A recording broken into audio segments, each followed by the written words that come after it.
In this video, we're going to be checking out the new Diamond Select Toys Ghostbusters Select Slimer.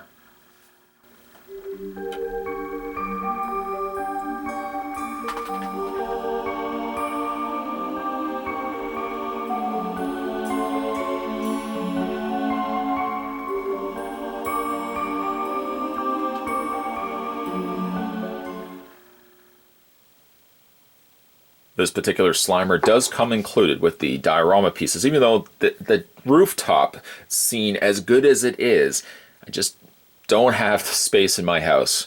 I would love, more than anything, to be able to put a very large diorama like this and have all the Ghostbuster figures on it. I simply just don't have the afforded space to accommodate that.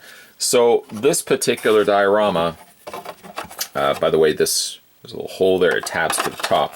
But this particular diorama, unfortunately, I will not be building.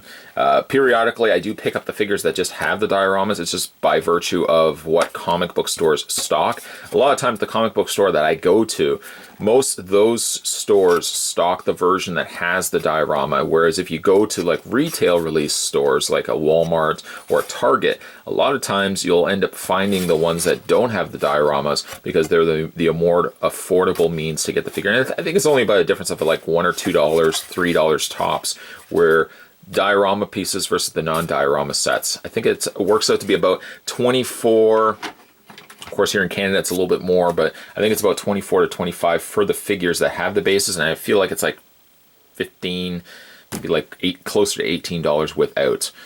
I don't, again, plan on making use of the diorama. There are certain parts of the build that I probably will find myself keeping. Like I've got the bottom part, which I think we looked at.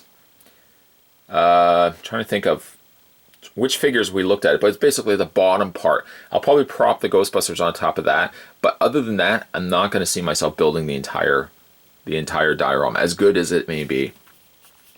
Let's get some dimensions going for Slimer. Slimer is a very small figure. It's actually, if we look at the bottom of Slimer to the top, it's shy of 3 inches tall, so he's a lot smaller. For example, Ray, which we just looked at, there's Quitting Time Ray. Ray stands at 7 inches tall, so you can see, I mean, he is scaled appropriately to another Ghostbusters figure. I guess the more accurate one I should have scaled him against was like a Pete Venkman, but yeah, you know, he's about, well, he's about, you know, 3, 2.5 sizes smaller than Ray. Let's move him out of the way. He does come with a display stand, and it is actually what looks to be the exact same display stand as the Library Ghost, which I've already done a review, but I kind of did them out of sequence. I did the later reviews first, the later released or newer released Ghostbuster figures. I did those first, and then we're kind of going back and looking at the previous versions, previous waves. But it's the same, it appears to be the same display stand that came with the Library Ghost. I don't know why they didn't give the Library Ghost a clear stand, for the fact that you would want to make it look like the figure is levitating. She came with a black stand, which looked good. Unfortunately, though, you saw a very obvious pull running up and connecting to the top of her. As it goes for stands, maybe they ended up favoring a black stand because, I don't know, maybe the joints themselves seem like they might be a little bit more durable. I find, though, with Slimer, as well as the Library Ghost, it's the same problem. He connects, though, through the mid-back. She connected, I think, near the top. He is a little bit lower, but I still find the issue with the display stand. You can't seem to get the stand at full length unless you hinge this joint right here, this knuckle area of the stand. If you don't have that hinged, he actually has a tough time standing upright on the stand itself. If you have it, say, upright, the whole thing kind of teeters over. And I'm actually surprised I got him to stand, or in this case, stand on the stand, as good as I did just in the opener there. Because he, the stands don't do the greatest of jobs. I mean, you get the idea that he can levitate. But like the hinges, I feel like will eventually start getting a little bit loose. Still a great looking way to display him. You obviously couldn't display Slimer just standing on a shelf, just plunked down on a display shelf somewhere, because it just wouldn't feel as cool. Again, bringing in Ray, you know, you can even kind of try to hide the stand itself, but even standing him next to a regular Ghostbusters figure, it looks good having him levitating the way that he is. So the figure itself, let's just get him disconnected from his base. The figure itself is pretty good. I don't know what it is about Slimers. I have a tough time finding a Slimer that looks like Slimer from the movie. This particular one, I think, does a pretty good job. They've also done some Slimer banks and stuff like that as well. But I think this one does a pretty good job. The only thing I really wish that this particular figure had was a slicker, like, coat on top of him. Like a coat of a shiny, not a shellac, but something that they could have put on him where it looked like he was just more slimier. Like this particular figure looks good with the green, and you've got the lighter green nicely kind of coated over top of there as well. But unfortunately, he just doesn't read as much the Slimer that I would want by, I think, incorporating a little bit of that slimy, kind of shiny paint over top of it.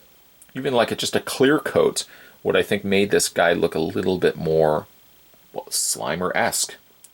One of the things that I've noticed with, like, for example, I think it was the Funko Slimer that stood on a base, and he had like a translucent plastic that was green that kind of levitated the figure.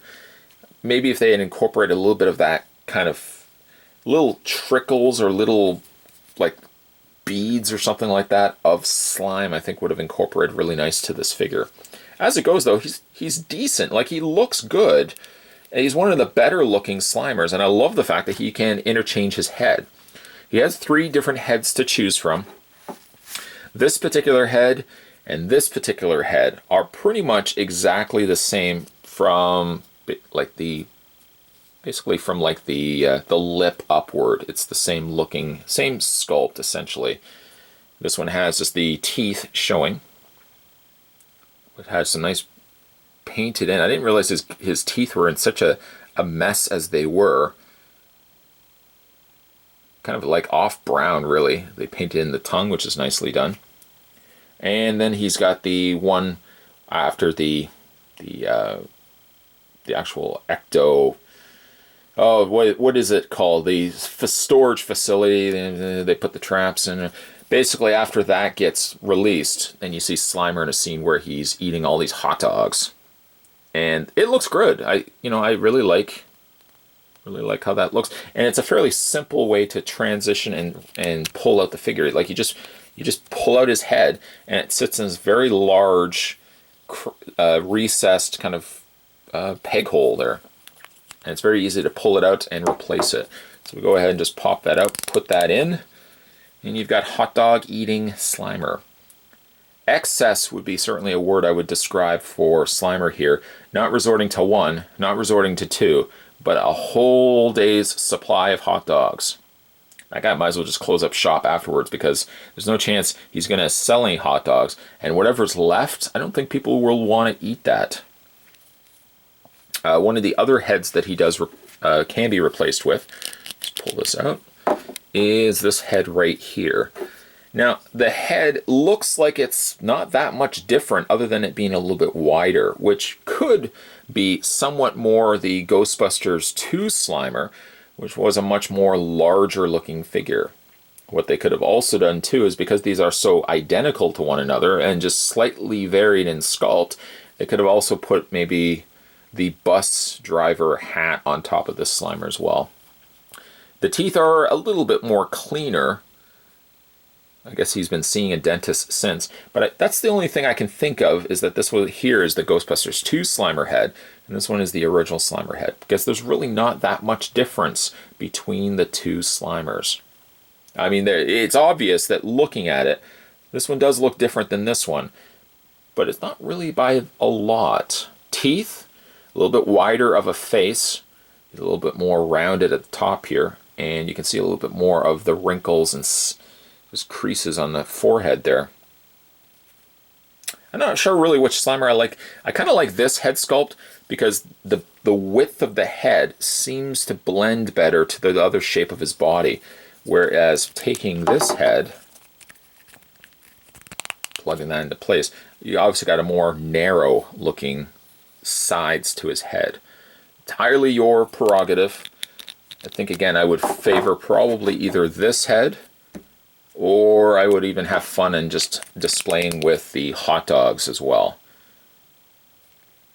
When we get to his posability, of course you could imagine he doesn't have anything in the head. His head is just plugged into the torso area. So really all of his posability is just in the arms. They rotate all the way around, a hinge back and forth.